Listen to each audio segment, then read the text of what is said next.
I'm live.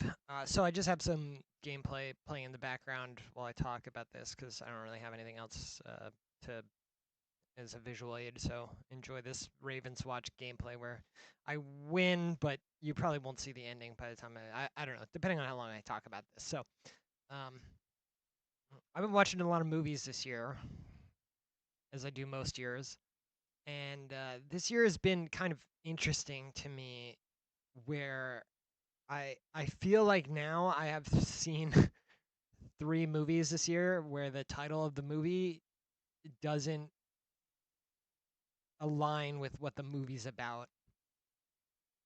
Um, and sometimes this is good, sometimes it's bad.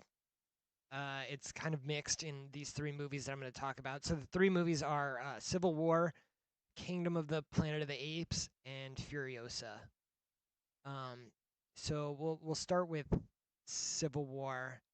It's been a couple months now since that movie's come out. I think it came out in March, so it's been like almost 2 months, I think, since it came out, maybe a little more. So, maybe you've heard other people's opinions or whatever. So maybe I'm not gonna say anything new. But damn, man, when I was done with that movie, like that was the first time in a really long time after seeing a movie where I was like, holy shit, I got fucking scammed by the title. This movie was not like that Civil War movie. My issue with it's like there at the end of the day, it's for what it's trying to be. It's more or less it's a fine movie, I suppose. But the issue is that like when a movie's called Civil War and it's made in 2024, in the past like 10 years of being an American or like living in this country or whatever is just like a political morass and everything about that kind of sucks. And you know, when you hear that they're going to make a movie that is going to like capitalize on that reality and perhaps examine the tensions or like the political landscape that we suffer through, is it going to talk about like how shitty our politicians are? Is it going to talk about like lobbying, like what led to this happening? Like there are like maybe not in the current political reality, there aren't really factions other than like Republican and Democrat, but like I don't think that those sides are so like I personally couldn't see that like leading into a civil war, right? Just these two like opposing like political parties. Usually when like civil wars happen, it takes place within like factions within the government. Because those like you need to have power in order to take on the government, right? Like um you can't just be like a group of citizens with your firearms given to you by the Second Amendment and take on the government, right? They have like drones and tanks and all sorts of shit. And as much as I'd like to think that like they can't find enough Americans to kill American civilians, they'll be able to drum those people up, to supposedly make that happen. But the point is that like typically when countries go through civil wars, there are factions that are created via the government, because they're usually adjacent to military power, which is important for. I mean, at the end of the fucking movie, right? Like we literally see the White House get assaulted by military convoys, and that isn't something. So again, even the movie is kind of alluding to the point that there is some kind of like break within the government governance, whatever. But it doesn't really elaborate on it in a way that is like entertaining or thought provoking as like I'm a moviegoer. Like I'm here to see like fiction. So please employ some creativity in this piece of fiction that you've made. And um it feels so disingenuous to be like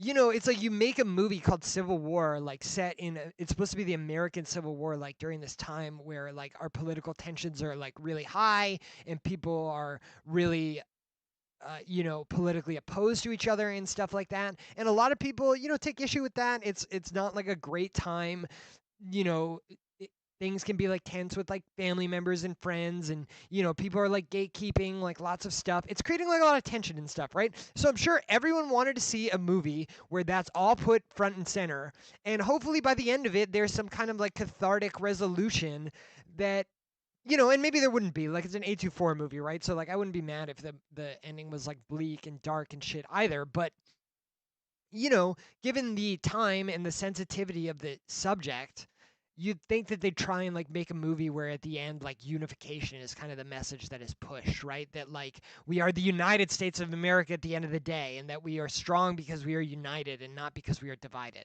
And I would have liked to have seen something like that. And so not to say that like the movie is bad, although like I don't know. I've watched it twice, and like the second watch was horrible because it's just like you just know that the movie's not good.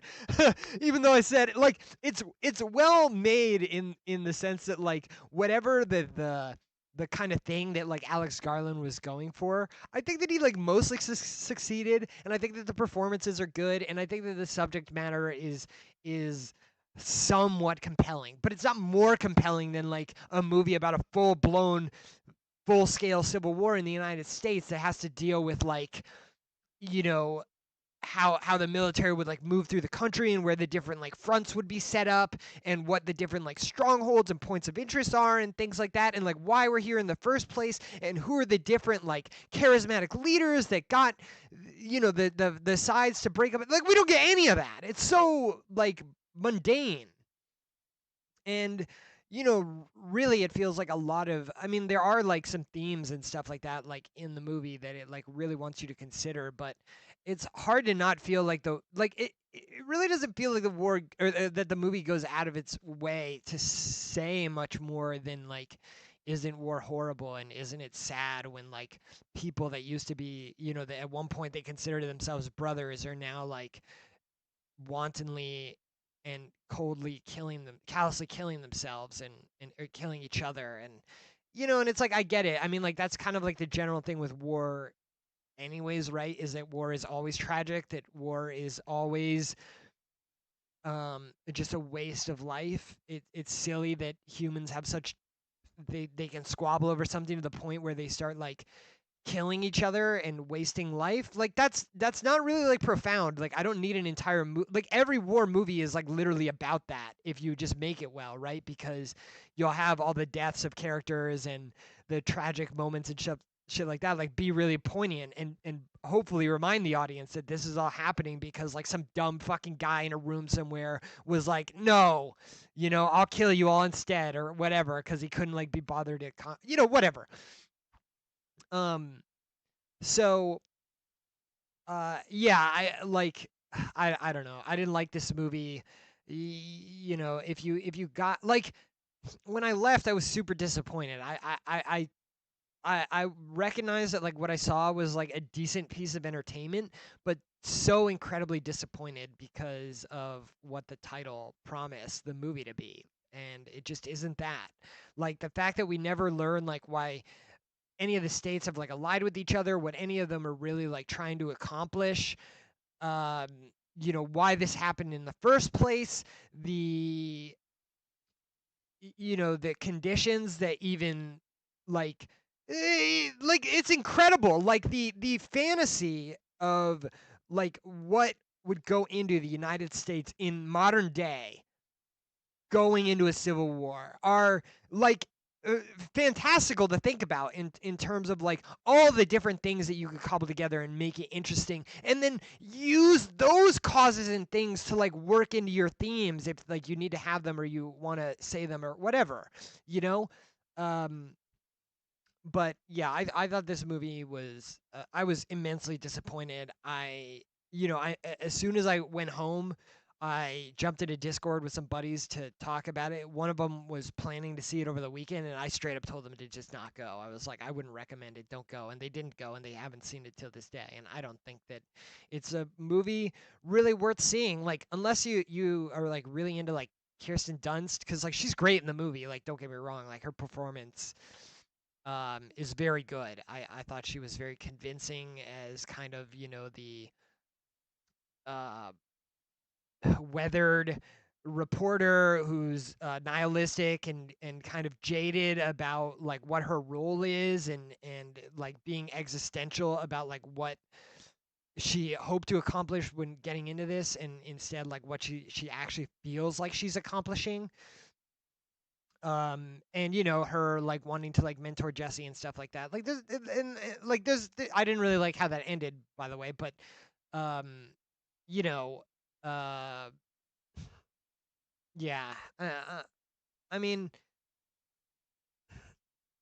this is a movie that I feel like this is a good movie to see to like relate to women, because I think any woman that sees this movie is probably going to be pretty okay with it, because at the end of the day you get like a pretty strong uh just like female centric story. Like the two characters are women and they're professionals and they're trying to navigate the complex realities of like what their job is, and I think that, like I said, there's a lot good there, and it's not valueless or whatever. It's just like, in if this movie had been called like war journalism or something to that nature, right? If it had not been called Civil War, like I think I would like it and be way more like forgiving of it. But it's kind of like my expectations really tainted, you know, um, my reaction to this. Like I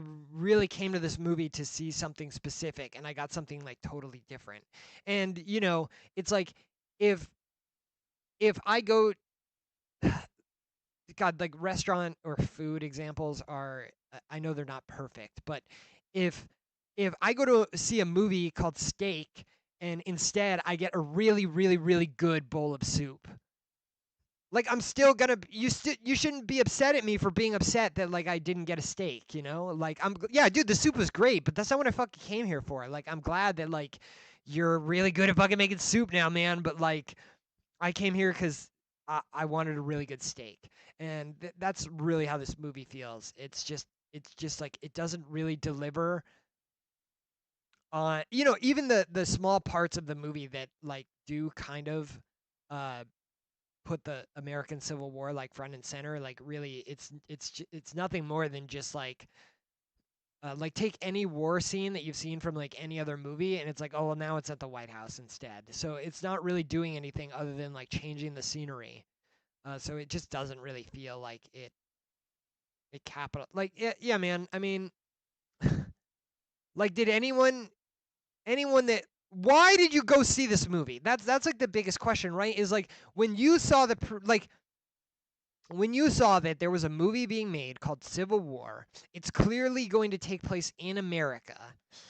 It's going to come out in the year that we're going to have another tumultuous fucking election, right? What did you want to see? Did you want to see a fucking movie about women taking pictures during like of the combat and stuff like that, and then have it be like a movie about the existentialism about like the role that journalism plays in public perception? Like, dude, no! Nobody fucking wants that right now. We're all plugged into our phones, getting pumped outrage every day about the politics. Like, they're doing everything that they can to keep us from seeing that it's a fucking class war, and they're trying to make it seem like it's a war about like the culture and like how we're divided across like political lines. That's what I wanted to see in the fucking movie. I wanted to see someone tackle that fucking issue and really bring it to light, and maybe create like a moment in the public consciousness where we're like, oh, this is actually all fucking stupid and we should all stop acting like the way that we are. But no, it's not. It's just this fucking like it just really sucked. So there you go. I think it sucked. I wouldn't. I watched it again to like write a review about it. Um, and the second watching was horrible. Like I thought the movie was like incredibly boring. Now that I knew like where it was going and like what was gonna happen, the characters are like pretty flat. A lot of the situations that they get in are kind of contrived and dumb. Like when the girl like crawls out of the car and like crawls into the other car so that up the road they can get like taken hostage so that we can have this scary scene with like Jesse Plemons. But like that's all stupid. It's all pretty dumb. Um, yeah, I thought this is the first movie in a long time that I was like, oh my god, I got baited by the title. This was nothing what it was advertised as or purported to be. Because I'm a moviegoer that I don't watch trailers. Like I I what's the studio? Who's the director? Who's the writer? Who's in it? And what is like maybe like the vague premise? Like those are things that I use to judge whether or not I want to see a movie, because a lot of times today I feel like the trailers like there's just like they spoil way too much. I'm a person that like likes going to the movies. I don't need to be shown like every fucking cool scene in the movie to convince me to go. I want to go to the movies. I'm upset right now that I'm not at them, so I'm looking for excuses to go. So I just need to know that there's something that's going to be cool that's coming out. I don't need to see 3 minutes of the best fucking scenes in the movie, because when I go fucking see the movie, I want that to be the first time I see the cool scenes, so that they make sense in the context, and like I get all the enjoyment and stuff that like the person that wrote the story like wanted you to get out of it by seeing it organically as it plays out, rather than having all that shit shoved down your throat to get you in the seat. Like I'm gonna sit in the seat anyways. So I didn't watch any like trailers or anything like that for this movie. So maybe that would have been something that would have made me feel less misled. um but I've seen a lot of people's opinions about this movie, and a lot of people seem like they're disappointed with the way that it turned out. So I can't imagine the trailer was doing a lot of favors for the movie in that regard. So, anyways, that's Civil War. I didn't like it. I don't recommend it. If you're interested in a movie about like war journalism, then go ahead and see it. That would probably, it would definitely like appeal to you on that level, and then like the performances and things like that are great. But if you're really looking for like a good war movie that because like what I was hoping for was like a war movie that was willing to kind of like tackle not definitively in terms of like, oh, we need an answer for this. Like, I'm counting on this movie to, like get my country out of like the political quagmire that it's in. But it would have just been nice to see someone like take have a take on what's going on, and maybe provide some kind of like light on us seeing ourselves through it, or coming to a more like copacetic status quo between like the different political parties and outlooks and things like that, but it's just not there. So if that's what you're looking for, it's not there. Um, if you're looking for something that's like uh, a little bit like grim and morose in tone, and is just kind of like a little bit bleak and a little dark, then this is that. Um, So yeah, that's Civil War. Um, I feel like I'm going in circles now, so we'll move on to the next one. So the next movie I'm going to talk about is Kingdom of the Planet of the Apes. Now I absolutely hate this movie. Um, it took a while before I like absolutely turned on it. But I would describe this movie as like it just has like nothing going on, and then there's a part that the movie just uh it never like rights the course. It never like rights the ship. It just like goes further and further and further off the rails until like it has like one of the worst most stupid endings to a movie like I've ever fucking seen. It's actually incredible how um so uh God, can I'm spoilers? Like, I don't recommend this movie. I think King of the Planet of the Apes is the end of this franchise. I don't think that they can make any more after this.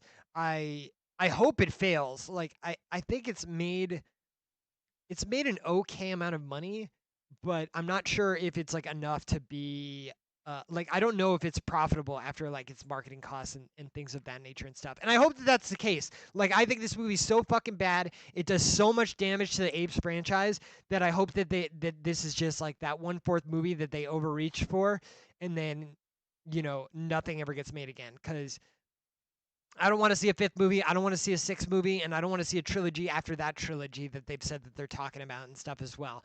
You fucked up with this movie. This movie's fucking horrible, and I hope that um, that we just never talk about Planet of the Apes again, outside of the context of um, Dawn, Rise, and more. You know.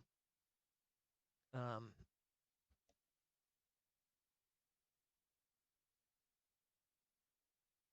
so so Planet of the Apes, Kingdom of the Planet of the Apes. The best scene is the opening scene, because they have a funeral for Caesar. It like opens up on, Maurice kind of uh, seeing Caesar is completely dead, and then they put him on a funeral pyre, and they burn his corpse as they all stand there and put their hands over their head and do the apes together strong kind of sign to each other. And then the movie kind of fades into the present day where the main premise is going to be taking place. And at first I'm like really on board with this movie because I like these movies. I like the Planet of the Apes movies, right? I think they're cool with what they're trying to do.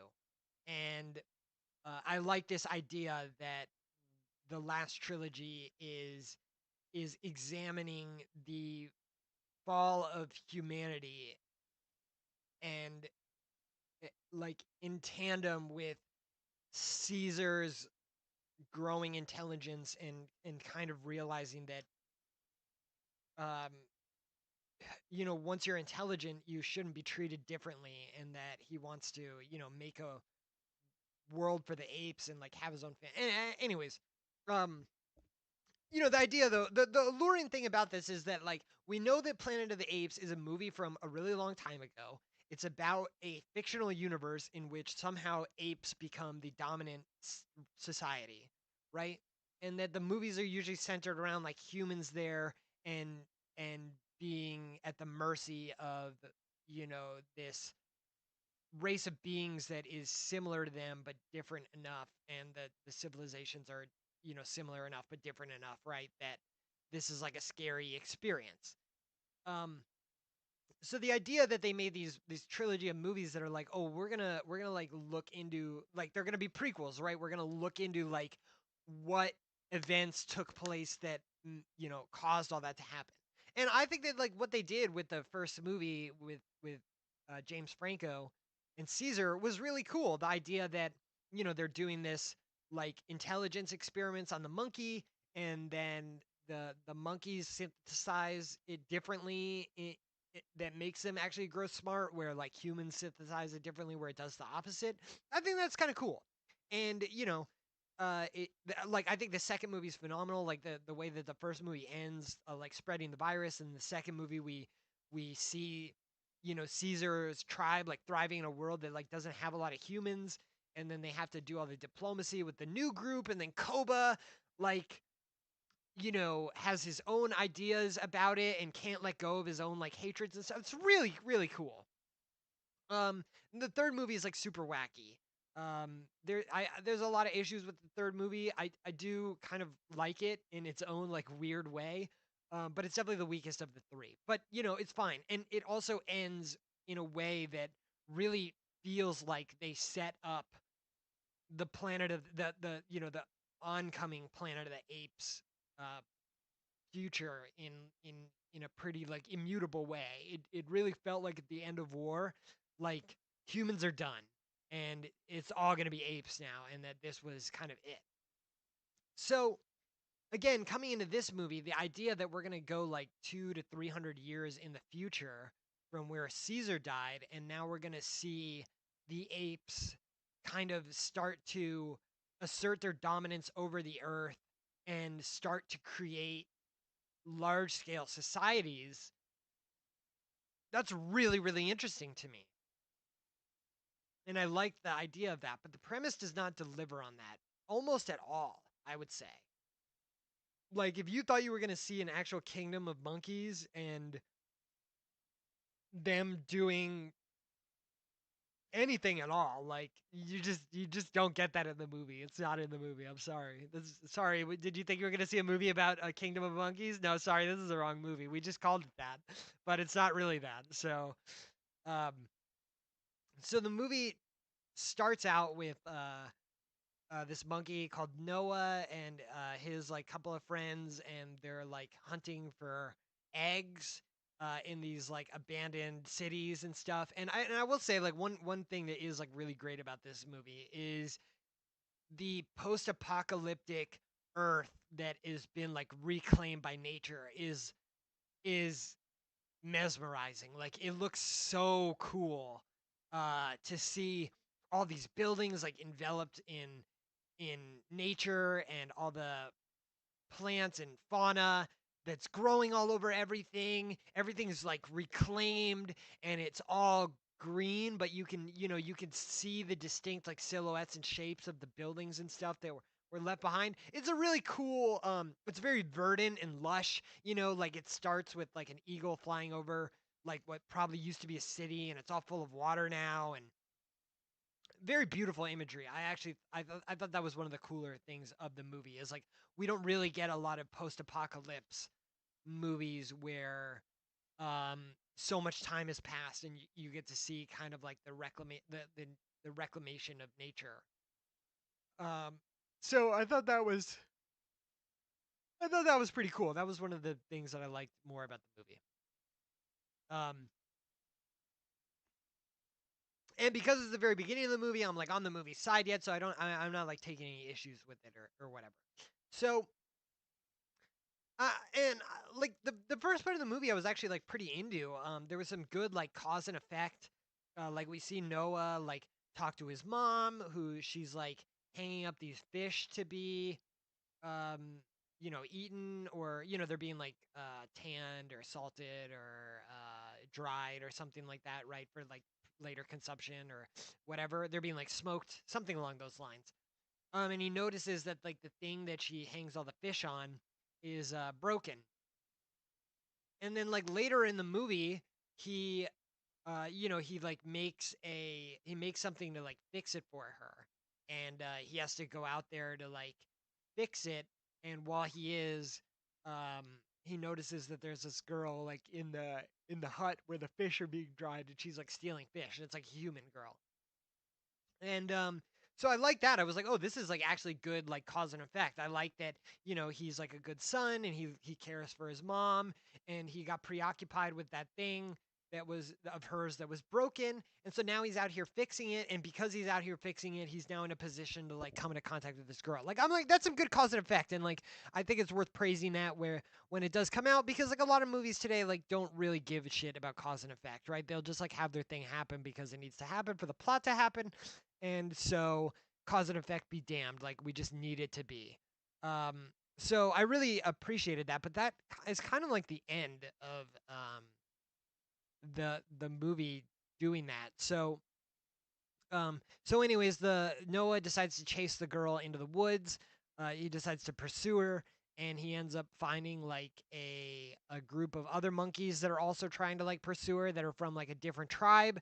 And they discover him, and because of that, they're able to like follow his horse back to the village, and then they like enslave the village. And so Noah's left for dead, and then he has to go on like this journey to like find where his tribe was taken, so he can emancipate them, I suppose.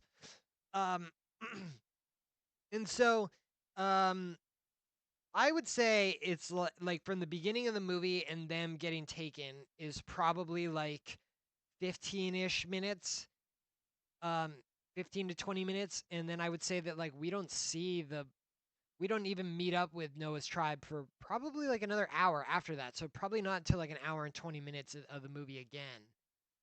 Uh, do we really even like come to the air quotes kingdom where they were like absconded to? So in the meantime, though, Noah has to travel to where this kingdom is, and he meets like this orangutan along the way who kind of provides us with some like bullshit world building that like Caesar's like messages and stuff have been distorted, and that like they've all been like his teachings have all kind of been like bastardized and stuff, and there's no like explanation of why this happened. There's no like showing that it happened or why.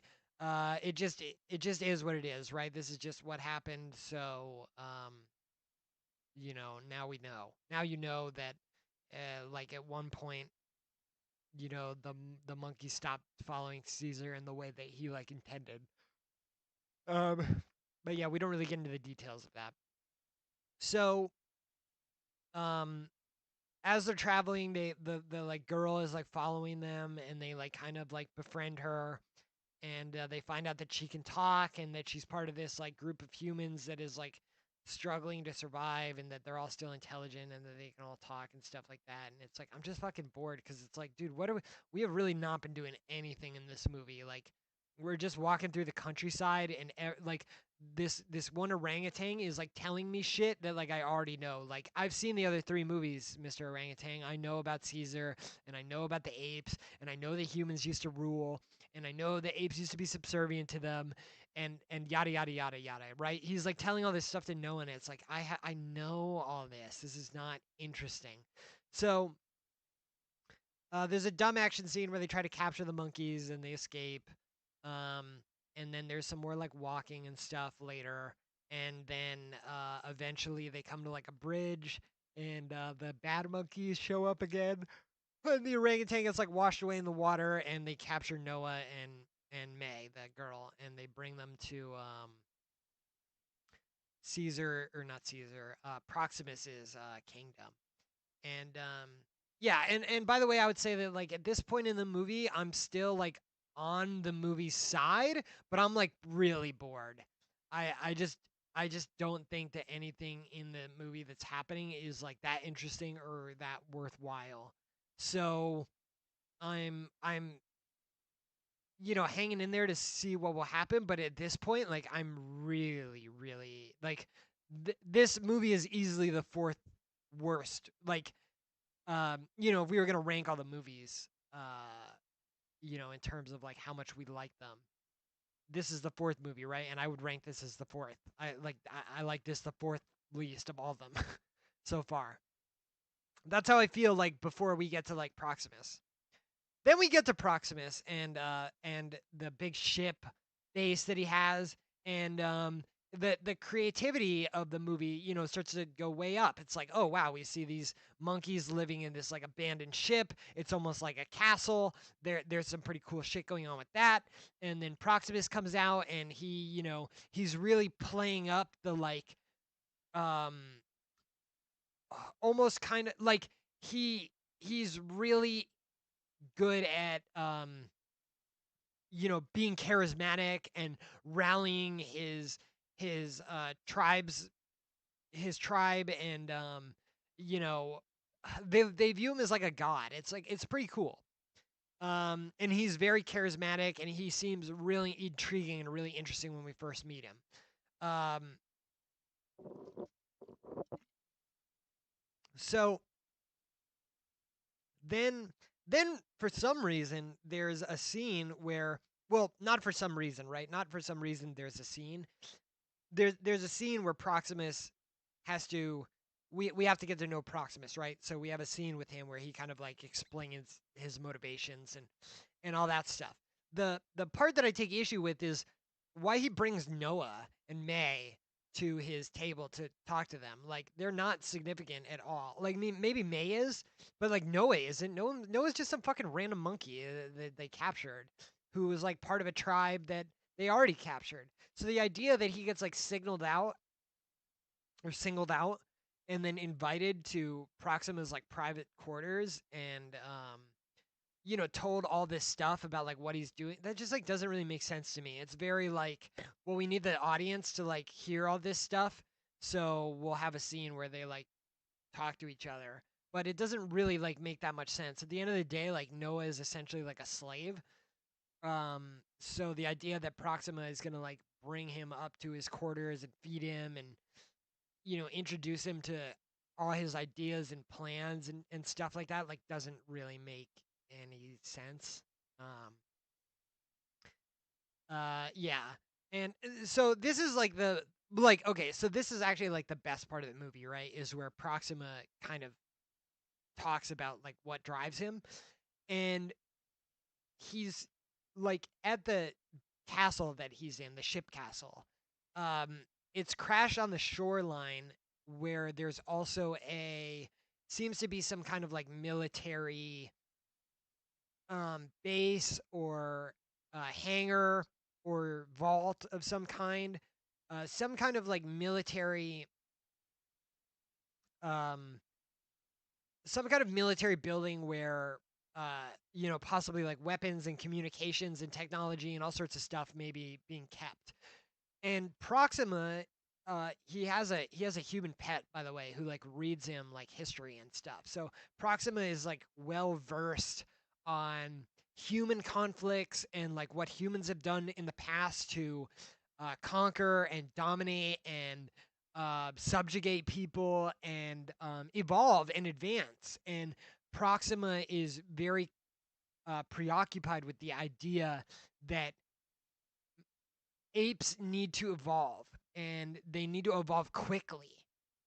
And he thinks that the secrets that are being kept inside the vault will allow him to, um, help the apes evolve quickly and, be kind of, bury the human advantage in a way that like they'll never be able to kind of cede control from the apes again. And I thought that was really fascinating. I thought that was really cool, and I wanted to see Proxima succeed.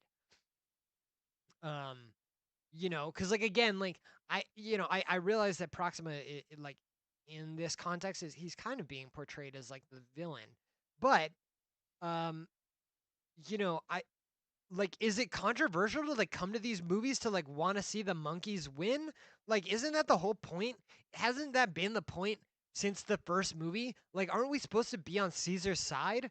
Aren't we supposed to empathize with the fact that Caesar, when he gets smart, he realizes that he's just like humans, but he's treated differently. He's intellectually equal, but he's physically inferior. And that's kind of like his motivation, right? And that's kind of like what drives us, the empathy in us as viewers, is that we recognize that Caesar is a victim, that he's very smart, that he's competent, and he's capable, he can communicate, he can do all these things, but yet at the end of the day, he has no control over being like put in a cage and imprisoned against his will. And that drives our empathy for him. And that carries through the entire trilogy. So for me to come into this movie and you to show me like a new monkey that like wants to advance, he's like another Caesar where he wants to advance the the technology and the trajectory of the apes, but they portray it in this way that like I'm supposed to not like him and I'm supposed to like Noah more. And Noah's got nothing going on in this movie. Like I was like just straight up. Like other than the fact that he's just like he's generally good. He's like the protagonist. Because like in the beginning of the movie, he like I said, he's kind of wholesome. He like pays attention to things about his mom. He was trying to like fix that thing. He has you know a tough relationship with his dad, but you can tell he like cares about him. So it's not like there's anything like wrong with Noah, but like other than just being like kind of a good guy, like there's not really like anything interesting going on with him. Um, and then after this scene where Proxima kind of like lays everything out and explains his motivation and stuff, that's where the movie kind of like it just falls off a cliff, and it took me very quickly into like I was on this movie side, like waiting to see where it was gonna go, and it very quickly turned into like, oh my god, I actually hate that. I vehemently hate this movie. Like this movie is making me like red and hot, like with anger. That's how much I hate this. Um, so, and for me, that moment was when like you can't really it doesn't really happen all at once, but like the movie slowly starts to make May the main character. Um, Once we get to like the second half of the second act, and then like the entire third act, like somehow like the monkey cease to stop being important, and May becomes the main character. And she like somehow she's like locked in this room that conveniently has like a backdoor entrance that like any monkey can get into and talk to her. So of course like Noah does, and May convinces them to help her break into the vault for some reason. Um which they get through this like vent at the top of it that makes no sense, that for however long Proxima and the monkeys and stuff have been here, that they've never decided to like climb that one wall and scour the entire like geographic location to see if there's any kind of entrance. Like that's really dumb. Um, I hated that. But anyways, the movie doesn't give a shit. That's what it's gonna do. So whether you like it or not, it's what's happening. So anyways, they talk to May. She's like, I've got a plan. Then somehow there's like no guards or any kind of security like around the compound of Proxima. He doesn't have like any monkeys making sure, like maybe there's like one sentry, but there's no one guarding the vault. There's no one walking the dam or any of that stuff. There's nothing. So like they take out like one monkey maybe that's like a sentry, and then that's it. Then they get all reign over like the entire vault for the rest of the movie. And they also seemingly have access to materials that they need to like create explosives. Like those just happen to be like lying on the beach, and they just get them, and then they take them with them, and eventually use it to create an explosion later. And it's pretty dumb. And all of this is happening. I mentioned that Proxima has a pet that's a human that like reads him stories and stuff, and that's played by William H Macy. So William H Macy's character has been trying to convince May's character like the whole movie that she needs to give up on trying to save humanity. That like humanity's fucked, and that the monkeys are going to rule, and that she should just accept the fact that like the monkeys are welcoming her into the society, and they'll protect her and things like that. And she might not have all the autonomy that she would have as a human from like our present day or whatever, but she'll have like a comfortable life in this like apocalypse where she'll probably have access to like fresh water and food and stuff like that. Whereas who knows what was going on with her before and stuff. So he's just trying to be like, look, like we lost, but like we can still have like a pretty good life. So like we should, take advantage of that, because, the chances that humans could ever like get back to a place of superiority is so unlikely that we should just accept this as our fate and embrace it.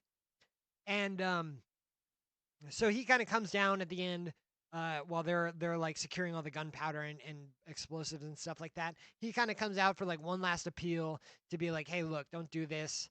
You don't need to do this, and it'll all be fine. And she's having none of it, and so he's like, okay, well, I'm gonna go tell Proximus. And then she kills him. She murders him.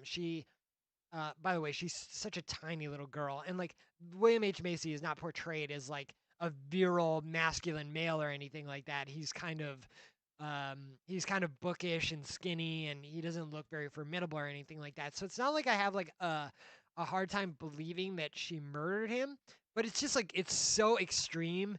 It comes out of nowhere. It doesn't really seem like May is it like immediately turns you off to May, because you're like, she didn't really come off as a character that was capable of something like that, and then she just kind of does it. And it's really abrupt and really stupid, and it feels like tonally out of place of the movie. It's like a really jarring tonal shift, and this is where the movie kicked me off. Um Sometimes like movies can be like really rocky, right? Where and what I mean by that is almost like a rocky road where you're never having like a smooth experience. The movie is constantly doing things that like maybe break my immersion, or make me think about the fact that like I'm watching a movie. Um like if the movie was a horse, like these kind of moments are the movie are the moments where like the horse bucks and tries to like kind of throw you off of it. And for me, when May killed William H Macy, the horse just like completely threw me off, and I was off the movie, and I actively started to hate the movie, and I wanted to see it just be horrible and be worse and worse and worse and worse, and it did, and it became irredeemable. And I'm glad. I think the movie's like now just a giant piece of shit. I think it's got no value. I think it's irredeemable. I think it absolutely destroys the Planet of the Apes franchise going forward. I hate everything about this. So let's talk about the third act and why I feel that way. So so she kills William H Macy, and then like I said, they climb this fucking vault where they conveniently find like a an entrance to it that apparently Proxima and his monkeys have never found. And they get in there, and May finds a bunch of guns, and she gets this stupid little chip that she needs for some random reason that we don't know about yet. And the other monkeys, like they get distracted, like Noah and his friends, they get distracted by like some of the stuff that's in there, but like none of it's really there's really no like payoffs or anything like that. Like maybe they're setting stuff up for the next movie, but like I'm not gonna fucking see it, so who cares? Um, and eventually they get to the bottom of the vault. There's a bunch of like tanks and weapons and stuff like that in it, right? May's got like gotten a few guns for herself. And then she goes down to the bottom, and they open up the big gate. And then when they open up the big gate, who's standing outside but Proxima and his whole fucking gang? And they kind of waltz in, and kind of do like a bad guy monologue about like thanks for like opening this for me, shit like that. It's really, really stupid. And there's some there. I mean I don't know. I've kind of deleted like a lot of this from my memory. I saw this like a month ago, and it was just so bad that I just don't care to remember it. But I think there's like a little bit of a standoff where I think that like they take Noah's mom hostage or something like that, and they try and create like a Mexican standoff kind of situation where even though Noah and May have like accrued an advantage, like someone that they like is at risk, so they can't really like press their advantage. But Noah decides that fuck it, man, like fuck these monkeys, and she runs like a little off screen, and like conveniently like all her bombs and shit are like there, and they've been I don't know, I guess they've been placed throughout the compound in a way that when she sets them off, they detonate the entire thing. Oh no, they blow up the dam. They blow up the dam and lets all the water in, which is like a really stupid. I thought that was really stupid to have like that be the climax of the movie because the hangar that they're at is at like sea level. So like the water coming in like doesn't really seem like it would be like a really big deal. It seems like it would just create like maybe like a waist high pool of water. I mean, sure, yeah, it's like rushing in the beginning, so like, but I don't know. It seemed a lot like fabricated danger to me. I didn't really feel like this was actually a dangerous situation. The movie is just kind of like capitalizing on the fact that you probably recognize like kind of modern movie like visual language, and they're like, "Oh, well, dam and water and coming in and like this is bad." And they don't really want you to like think about like kind of the actual like physical space um about like where it's taking place and like why that would make it like not that um dangerous. Anyways, so May blows up the dam, and then the dam gets or the vault gets flooded, and then there's like all the evil monkeys or whatever start dying one by one. Like Noah tricks like the big gorilla into drowning himself and stuff like that. It's all really bad, and then it all ends with like a big confrontation at the very top where like Proxima fights Noah, and like I swear to God, like they're on a cliff, and Proxima throws Noah like literally like 1 centimeter away from like totally off the cliff. But of course he has to like showboat. He has to like make an example out of Noah. So instead of just throwing him to his death by just heaving him like a little harder, he does a big bad guy monologue like I'm gonna do this, I'm gonna make this, like I'm gonna make everyone see you do, be a bitch. Um, and this gives Noah enough time to like summon eagles and have the eagles all attack Proxima, and they knock him off the cliff. And it's so fucking dumb, dude. It just felt like God, the level of maturity from like the last trilogy to this trilogy. It's like, what are we doing? Like, why does this feel like so fucking hokey? These movies used to be like pretty cool. They took themselves seriously. They tried to be a little grounded. Um, they were thought provoking.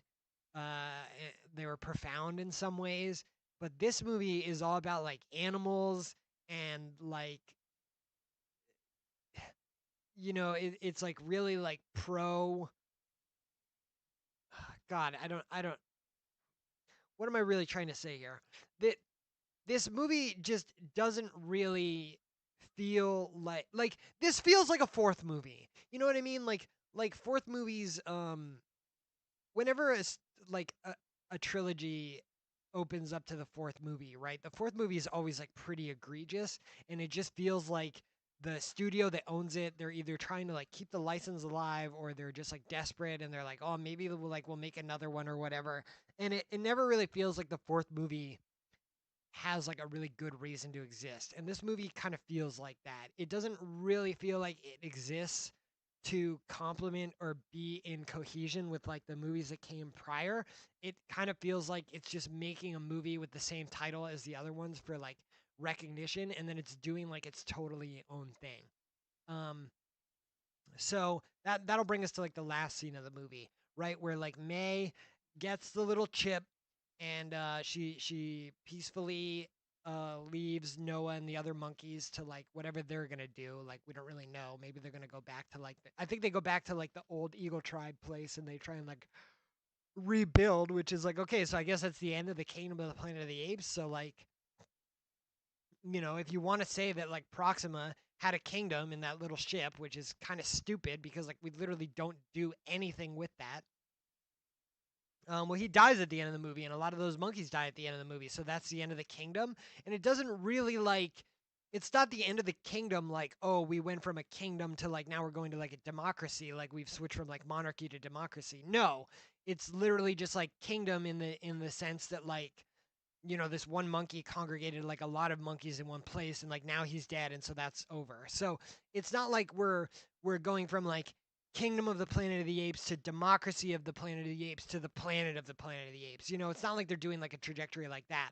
This movie like literally like resets itself by the end. It's just like, oh, you know where we started with that tribe with the eagles? Oh yeah, they're back. They're okay.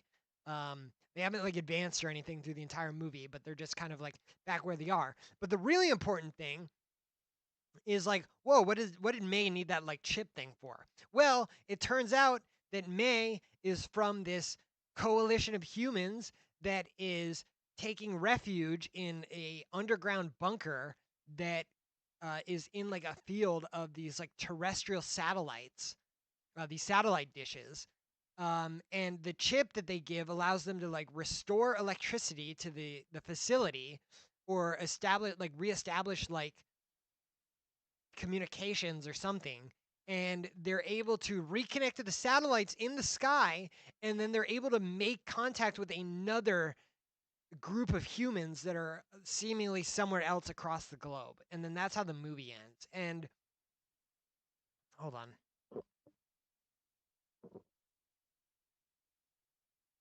I just need a sip of coffee so I can really get into this. um so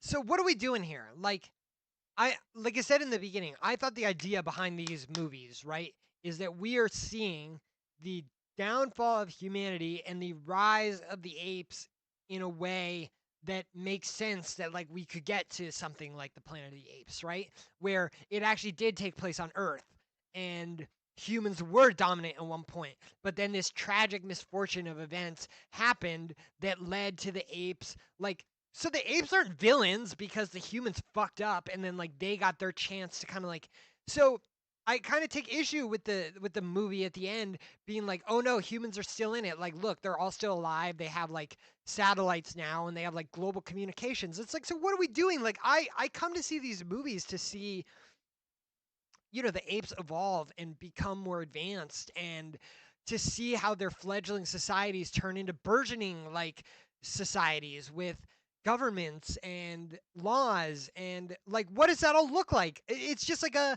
like that's like the fantasy that I engage in when I come to see these movies. Like I don't understand why anyone else would come to see these. Like I don't come to fucking see the humans hang on and like get their shit together and then like make a comeback in the end. Like I don't want to see that.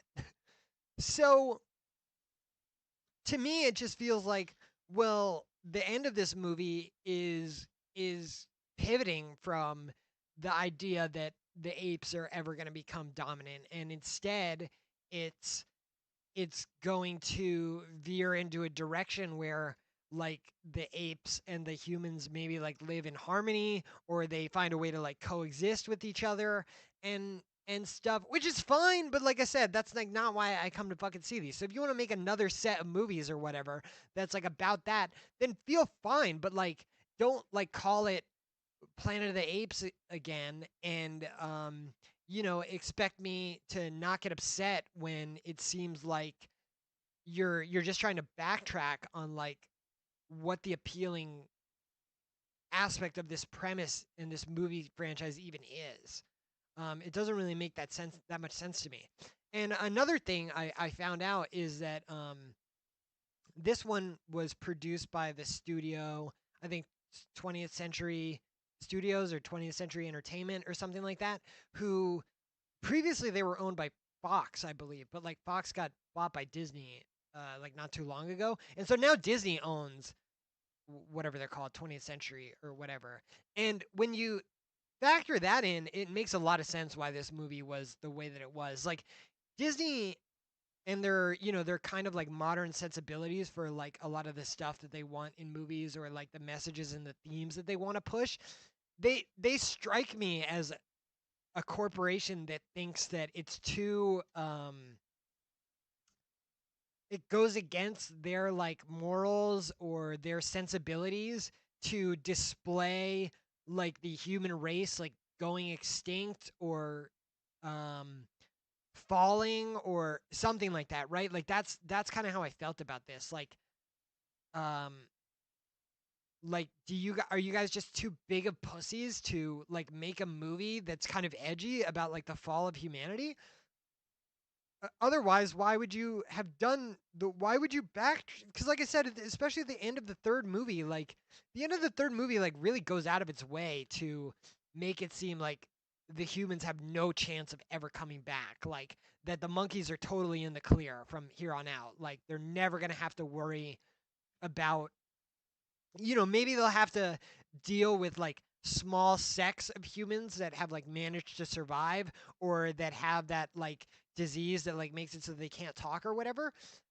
Um, but it didn't really make me feel like we were ever going to be in a spot again where there would be like fully fledged humans that can talk and reason and that they were gonna like try and stage a comeback.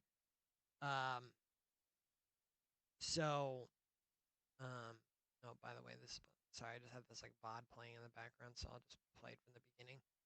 Um, so yeah, so I don't know. I think that the Planet of the Apes franchise is just dead. Like if this is the sensibilities of the people that are making it now, I don't think it'll do. I just don't think that they'll be worth watching in the future. It just seems like they've completely decided to squander the premise in favor of something different.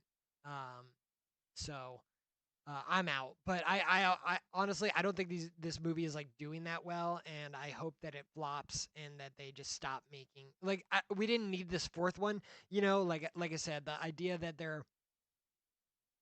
they even wanted to make like I was off. Yeah, man, I know that earlier too. I said like I don't watch trailers. Um, a lot of times when I go to the movies, I try and show up late so I don't see the trailers. But sometimes I get there, on time or not late enough, and so I'll see a couple. So I was really not planning on seeing this movie, but then I saw a trailer for it, and I thought it looked like it had potential. It didn't. The trailer made it look like it might have some heart to it. It might have like a good message and some decent themes and other things that it could execute on. Um, and so I kind of went from a like, no fucking way am I gonna go see that movie to like, okay, I guess I'll check this out. But yeah, having seen it, it's just such a derivation from the original three. I don't think that there's anything even special going on here. I don't think that there's anything really like worth going out of your way to see or anything like that with this movie. So I fucking skip it. Don't give them any money. I hope they fail, and I hope that we don't see another Planet of the Apes movie for a really long time. The way that the third movie's ended, it's really easy for you.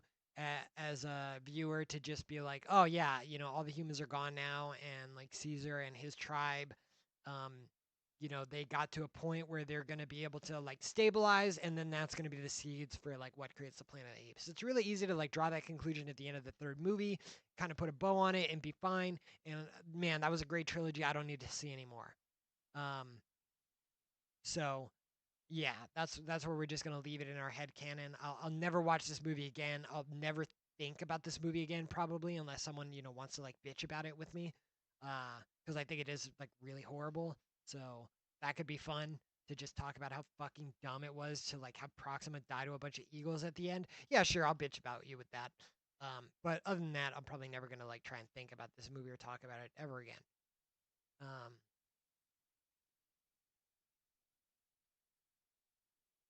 And with that being said, I'm gonna use the restroom real quick, and then I'll talk about Furiosa. Okay, I'm back. So before I talk about Furiosa, I just wanted to like give like the last like why did I feel like I was debated by the title of Kingdom of the Planet of the Apes, and I did mention it when I was talking about it, but there is no Kingdom of the Planet of the Apes in the movie. There's no kingdom, like not at all. There's like one part where like Proxima like leans out of a window with Noah, and there's kind of like a wide shot of um like all these tents and stuff like that, and Proxima alludes to the fact that he's like creating something, but the movie doesn't really do anything more with that. And um honestly, like I I don't know why they like Proxima should have been the main character of this. He should have been like the POV character, and all of it should have been set in his kingdom. And I like the idea of I thought the idea of him like trying to find like a way to evolve the apes faster was really fascinating, and I think they really should have like leaned into that all the way. And I think the best way they could have done that is by making him like the main like point of view character, because like he was also pretty sympathetic. Like I don't know why they tried to make him a villain. um he was really smart, and it he didn't have like selfish goals. He wanted to help the apes evolve. He wasn't trying to like get into that vault for like his own means. Like, oh, I just want to get in there so like I can get weapons so that like I can have more control over the apes that like already revere me as like a god, basically. Like, So, anyways, yeah. So there's no kingdom in this movie. It's just total bullshit. It's just used to trick you into going to see it. Like there might be like an interesting premise here, so there's not.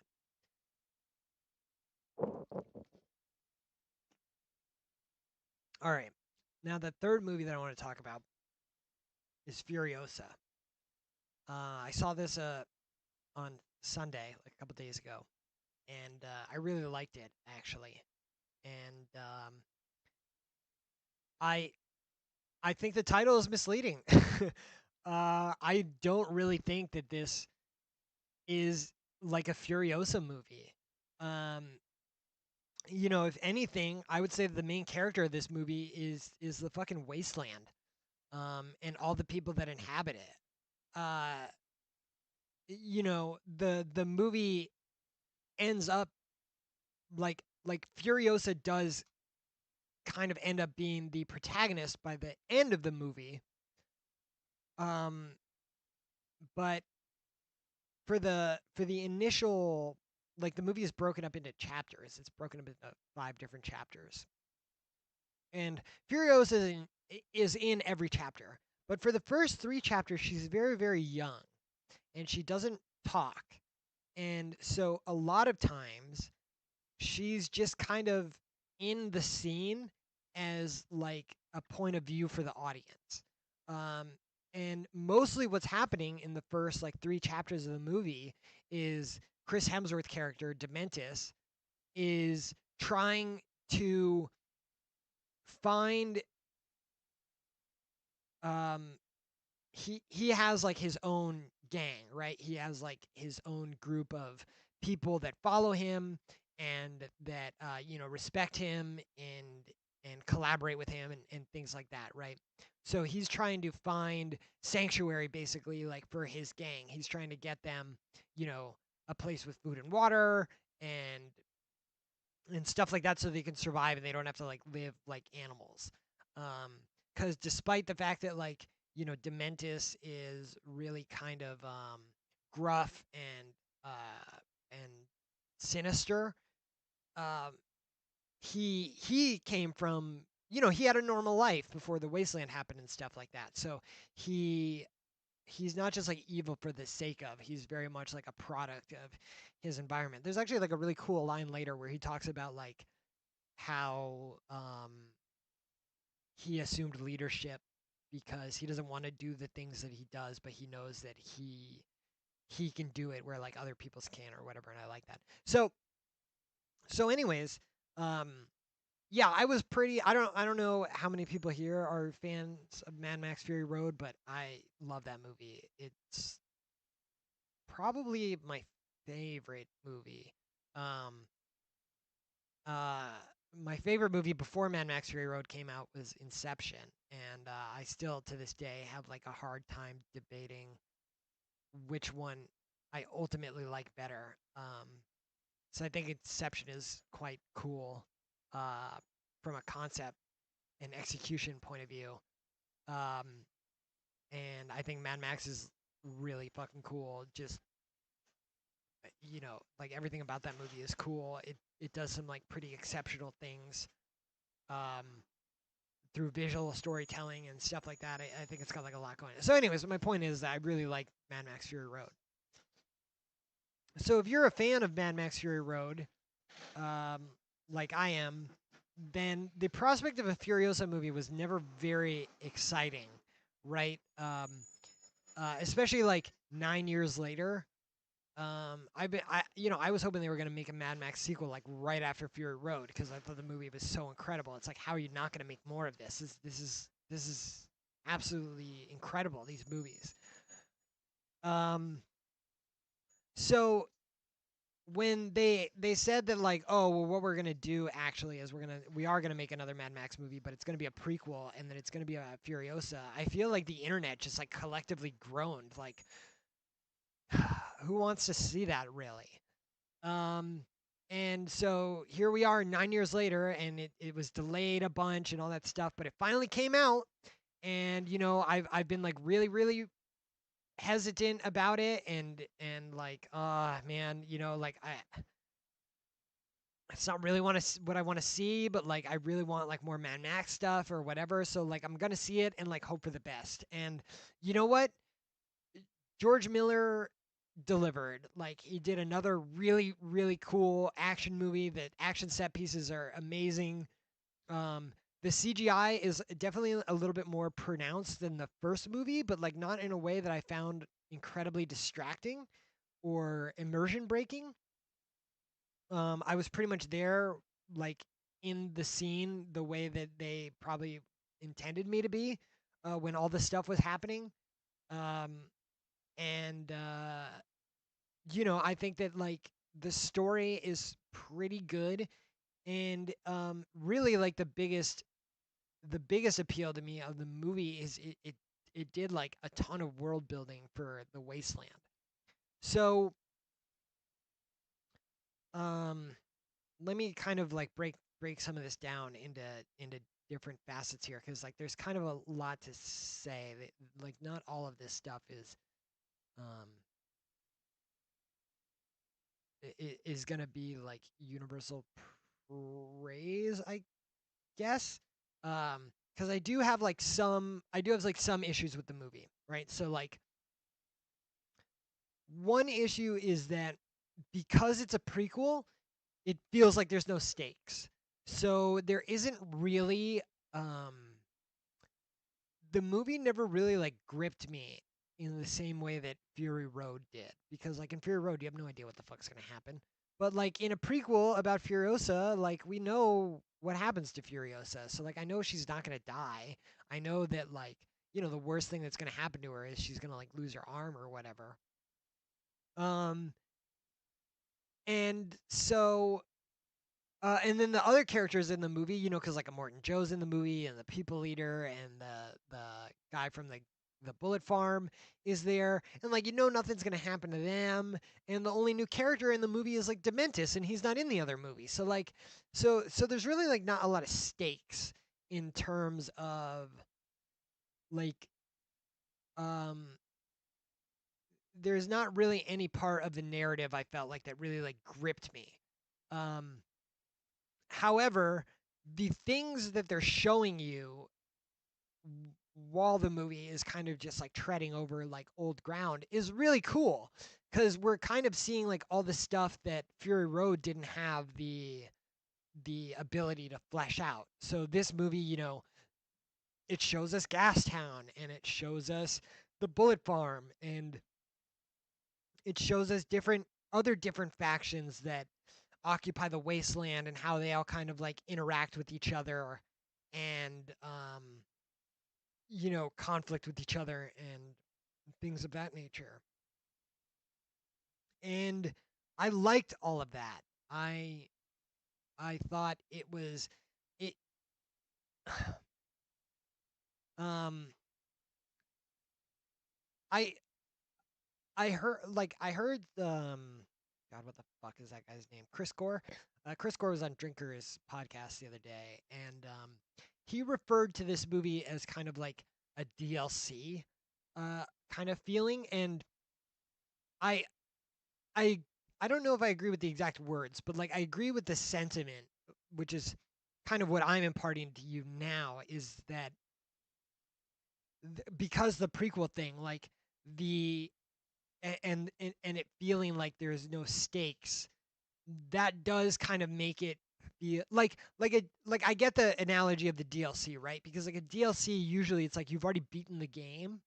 And so now it's like, well, if you want to play the game a little bit more, even though you've beaten it, here's like a little bit of extra stuff, some like extra fun stuff. And that's like what Furiosa feels like. Because it doesn't really have any stakes, because you know where it's going to go, uh, and that kind of prevents the movie from that kind of prevents the movie from having any real like oomph. It doesn't really like take you with it. There's not really like anywhere to go. We're kind of just seeing like it's like ask your like I recently rewatched Fury Road, and at about once Mad Max fights Furiosa in front of the wives, right, where he's got like the car door, and like Nux is still handcuffed to him, right, and he shows up there with the shotgun, with the blanks, and he threatens them, and they have their fight. And then he gets in the car, and he takes it from Furiosa, and then it breaks down, right, and then Furiosa gets in the car, and she's like, you're gonna need me, and whatever. And there's also like a part where like Mad Max, like after that, like Mad Max like crawls under the thing. He has to go hook up like one of the hydraulics or something that like Nux unplugged to cause like a delay. And he's like filing like the fucking mask on his head or whatever, and then he eventually gets into the cockpit again with like Furiosa. And when I was watching it with my friend, I paused it, and I was like, okay, so out of like we've seen like at this point, like Mad Max and Furiosa have had like similar amounts of screen time. I think just because of the intro, like Mad Max has more screen time than her now. But my point was is that like we've seen a lot of these two characters. Now, who do you want to see another movie about? And it's not Furiosa, right? It's like after you've seen like Max do all that stuff, like wrestle her to the ground and get rid of Nux and like steal the car, but then like start helping them and stuff like that. It's like, dude, like of these two characters, like don't get me wrong, it's not like Furiosa isn't cool, but like who do I want to see another movie about? It's like it's not Furiosa, it's fucking Max. So that's kind of like where we are with this movie. It's like did I want a DLC or did I want a sequel? It's like, I wanted a sequel. I wanted to see another movie with Mad Max because, like, also this movie, it Fury Road like really under delivers on the Mad Max aspect, right? Where he doesn't really have like a lot of lines and he doesn't really like do much, but the movie isn't like devoid of him and the world is really cool. So when he like walks off at the end, you're just thinking like, well, I can't wait to see like what his next adventure is where he won't start as a prisoner, right? So we'll probably get more of like the stuff that I was expecting to see in this one, where he's more of like like a titular character and like the main character and is talking a lot and things like that. So the idea that like here we are 9 years later and we didn't get that, and instead we got like an add-on to the other movie that we saw. Um, like the decision that they made is disappointing, but like I don't think that the end product is disappointing. Like I like Furiosa a lot. I'm trying to see it again. Like um I've asked my friend already to go see it with me. I'm just waiting for him to tell me like a day that he's available so we can go. And there's been a few times where I might even go try and see it like later today, just like jump into showing because like I think it's really fucking cool. Um but again, like I don't really think that like yes, like Furiosa is part of the movie and the like last like I mean like every chapter is like technically about her, but it really doesn't need to be. I mean, the movie could have just been about like Dementis's gang and him dealing with Immortan Joe and um trying to make all that work. And Furiosa's like want of revenge against him is it's fine. It's just like not really consequential. So, um, I think that like the biggest thing is like since Mad Max.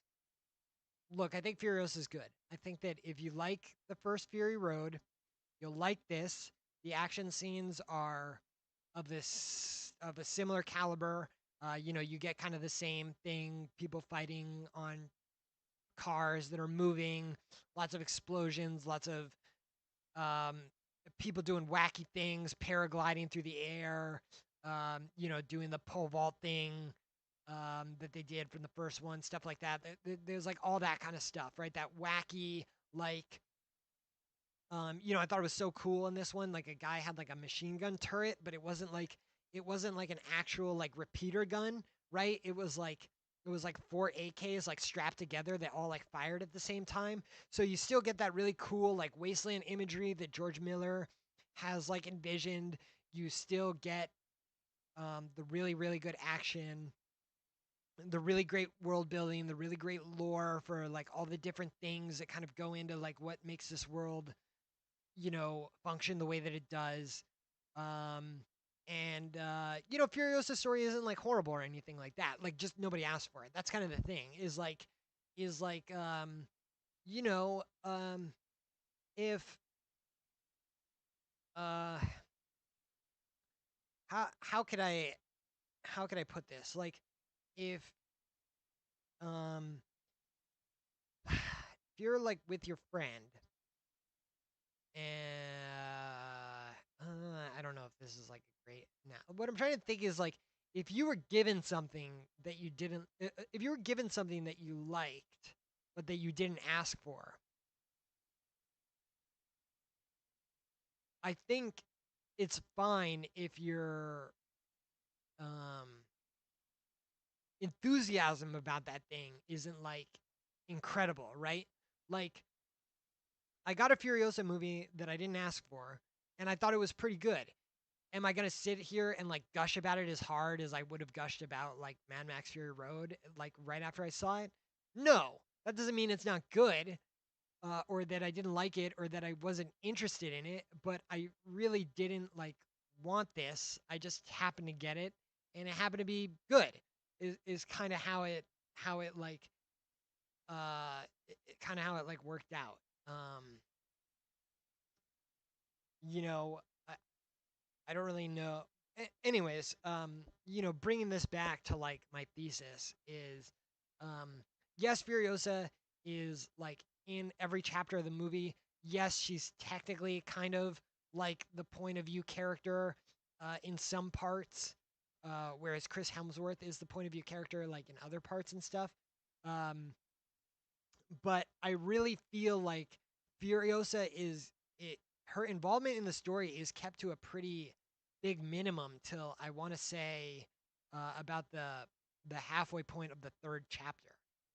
Because like the first three chapters, she's like really young, and then she's trying to escape, and it's not till like the fourth and fifth chapters where she's kind of become like the adult aged Furiosa and has recognize that her best chance at survival is like finding a place within Immortan Joe's ranks and taking advantage of that while she figures out exactly like what she's gonna do to like save herself. And in the backdrop of all that is like the drama that's going on with Immortan Joe and Dementis and the different factions of like Gastown and Bullet Farm and stuff like that, and the stuff that's like actually like really cool. Um, so yeah. So if anyone was like, "Oh man, I don't want to see Furiosa because it's just gonna be like a girl boss movie, or it's just gonna be this like bullshit," like there's way more here for you to enjoy than you think. And her role is moderately reduced for like a lot of the movie. There's like a lot of other characters that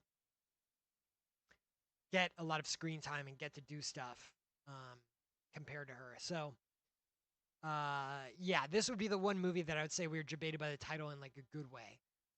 This is, um, you know, it doesn't have Mad Max in it, but let's be real. Like, what did I like the most about Mad Max Fury Road? It wasn't Mad Max because he's like not really he doesn't really like do that much in it. Yeah, the parts that he does have, like I said, where he gunfights Furiosa and stuff like that, and he does like shoot people and shit. That's all cool and stuff. But the thing that I really liked about Mad Max Fury Road was Immortan Joe and the Citadel and the War Boys and the cars and the Bullet Farm and Gastown. This idea that there's this like crazy like apocalyptic cult like ruling over the wasteland. That's really what captivated me about the movie was that they created this world that like I wanted more of. I want to see more movies in this world. And now, was Mad Max a cool enough character that I would prefer to see him in more movies of that? Yes, I did like Tom Hardy as Mad Max. Yes, I wanted to see a sequel with more of him and see him develop more and things like that. But if you force me to kind of like rank the things that I liked about that movie, Mad Max definitely comes in second of the world. Just easy. So that being said, I think that this movie it really should have just been called like the Wasteland, and like I get that they can't really like it is like a Mad Max property and they can't really get away with that, and they fucked themselves by not putting Mad Max in the fucking Mad Max movie, so they had to call it Furiosa a Mad Max saga. Like I get that, but it really isn't that. And so if someone fucking listens to this, hopefully this will like convince you to see it, because if you like the first one, it's totally worth fucking going to see. um I mean, maybe if you're like annoyed easily by like certain things, like maybe you'll nitpick it more than I did and like find less enjoyment. But I thought it was quite good. I was happy to have seen it. I'm trying to go see it again.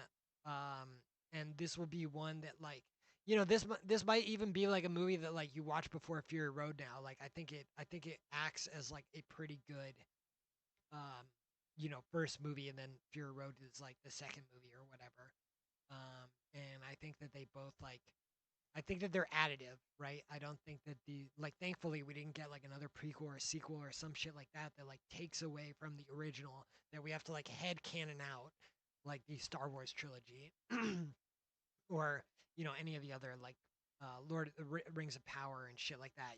It's like I don't have to like use this mental energy to like delete Furiosa from my head canon. It's like I'm more than happy to join Furiosa and Mad Max Fury Road at the hip and watch them in tandem from here to the end of time. Like I think they're both like incredibly good movies, and they excel at like what they set out to do. And yeah, So check out Furiosa if you like Mad Max. If you didn't, then you probably won't like this. But also, if you haven't seen Mad Max, I'd say like check this out too. It's just like pretty. Well, I don't know. Maybe watch Mad Max first because like I feel like Mad Max is like a really good trial for like you know finding out whether you're interested in stuff like this. I think George Miller's vision for like a post-apocalypse is very creative and imaginative compared to like a lot of other stuff that comes out or that we get. And I think that's definitely worth checking out for that reason also. So anyways, yeah, these are just movies that like I've seen this year and I've been thinking about them a lot for various different reasons. Um, and I just wanted to like I don't know, get a thing out there that just has my thoughts and stuff in case anyone wanted to like listen or whatever. So yeah, that's what I thought about those movies. And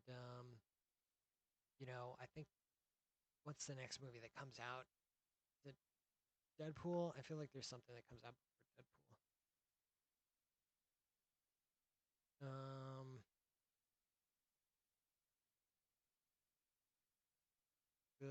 maybe not. A lot of this looks bad. Maybe Kinds of Kindness.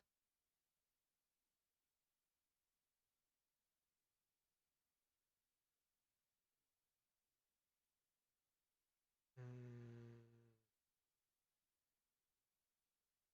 yeah, not sure.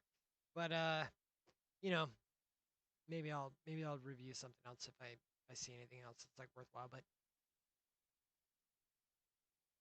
these are just three movies that I saw recently, and I thought that they all had the same kind of theme about them. That the titles are all misleading, and so I just wanted to kind of talk about that. So thanks for listening if you did, and yeah, I'll catch you next time.